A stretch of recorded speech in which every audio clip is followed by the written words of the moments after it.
So these people are really upset over Game of the Year. Okay. First of all, with Game of the Year, you really think that the best Game of the Year is really decided by the Game Awards? It's really up to your own personal opinion what is the Game of the Year.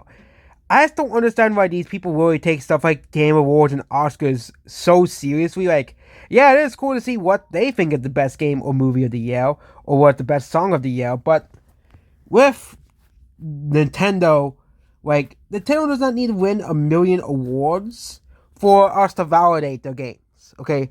Also, 2017 had games like Persona 5 release. I think that was a pretty major game that a lot of people loved.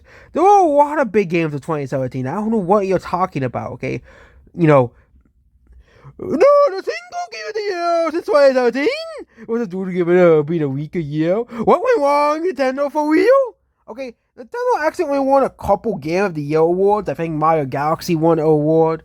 I think, of course, Breath of the Wild won an award, obviously. But Nintendo's usually always nominated for Game of the Year. It's not like they're like, oh yeah, we hate Nintendo. Their games are for babies. They still nominate Nintendo games. Like they nominate Smash Bros, Animal Crossing.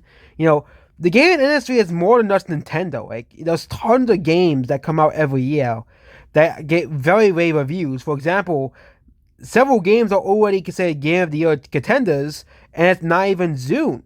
Okay, the gaming industry is not just Nintendo. Okay, like you really are living under a rock that thinks that Nintendo is the only developer that makes games that are critically acclaimed. Also, I think 2017 Cuphead released as well, another very critically acclaimed game. Also, Nintendo released two of its most critically acclaimed games that year: Breath of the Wild and Mario Odyssey. Of course, those are two of the biggest games of 2017. Other big games like Cuphead or Persona 5.